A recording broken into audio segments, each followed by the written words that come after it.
ফসলের সঙ্গে এ কেমন শত্রুতা?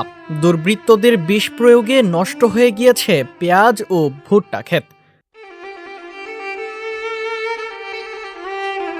সবুজে ভরা মাঠ, কৃষকের স্বপ্ন আর ঘামঝরা পরিশ্রম সবকিছু যেন এক রাতেই বিষে ঝলসে গিয়েছে। যে মাঠে ছিল জীবনের আশা, আজ সেখানে শুধু নীরবতা আর পোড়া গাছের হাহাকার। এই বছরে আমি 3.5 কেজি হাইব্রিড বীজের দানা দিচ্ছি। আমি 4 বিঘে বই দানা লাগাবো, কিন্তু জমি চাষ করা শেষ হয়ে গেছে। আমি দানা লাগাবো এই মধ্যে একদিন আগে আমার এই দানাতে বন মারা শুরু করেছে। আমি যদি দানাগুলো ভুট থেকে বিক্রি হতে সর্বনিম্ন 2 লক্ষ টাকা আসে দানাতে, এবং আমার 1 বিঘে বই ভুট্টা বন মারা শুনতে পারে গেছে। ভাই আমার অপরাধ।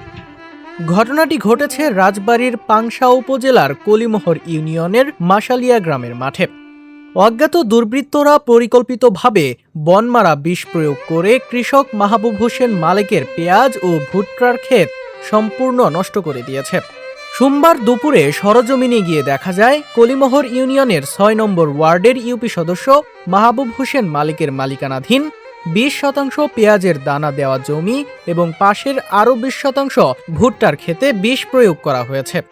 ক্ষেত জুড়ে ছড়িয়ে থাকা শুকনো চারা আর ঝলসে যাওয়া গাছ যেন নীরবে সাক্ষ্য দিচ্ছে এই অমানবিকতার।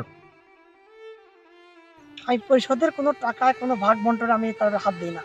আমি মাঠের ফসল থেকে উন্নতি করি, এই ফসল থেকে রাজনীতি করি, এই ফসল থেকে আমি পেটে খাই। এটা ছাড়া আমার কোনো রাজনীতিকে কোনো টাকা আসে না, এবং সেটা আমার এলাকাবাসী জানে। যার কারণে আজ কলিমোহর 6 নং ওয়ার্ড এই অবস্থা, যে আমি ফসল থেকে যাতে উন্নতি না করতে পারি, এটা তাদের মূল উদ্দেশ্য। এই যে ক্ষতি যে করেছে, তাই বাংলাদেশের ক্ষতি এবং আমার দেশের ক্ষতি, এবং হচ্ছে যে এই কাজটা করেছে সে মানুষ না, মানে আমার মনে হয় না। বুঝছেন, এটা আসলে এই সব জিনিসপাতি নিয়েই চলতো। তা এখন যে এই ধরনের কাজটা করেছে, এই ধরনের কাজ জিনিসে আর কোনো দিন না করার চেষ্টা করে। এই ঘটনার পর থেকে এলাকায় নেমে এসেছে ক্ষোভ আর হতাশার ছায়া। আতঙ্কে রয়েছেন আশেপাশের কৃষকরাও। কার ফসল যে পরবর্তী লক্ষ্য, সে আশঙ্কা সবার চোখে মুখে। সবুজ মাঠে বিষ ঢেলে দেওয়া এই নিষ্ঠুরতা শুধু একজন কৃষকের ক্ষতি নয়, এটি মানবতার উপর আঘাত। জনমনে তাই প্রশ্ন জেগেছে, ফসলের সঙ্গে এ কেমন শত্রুতা?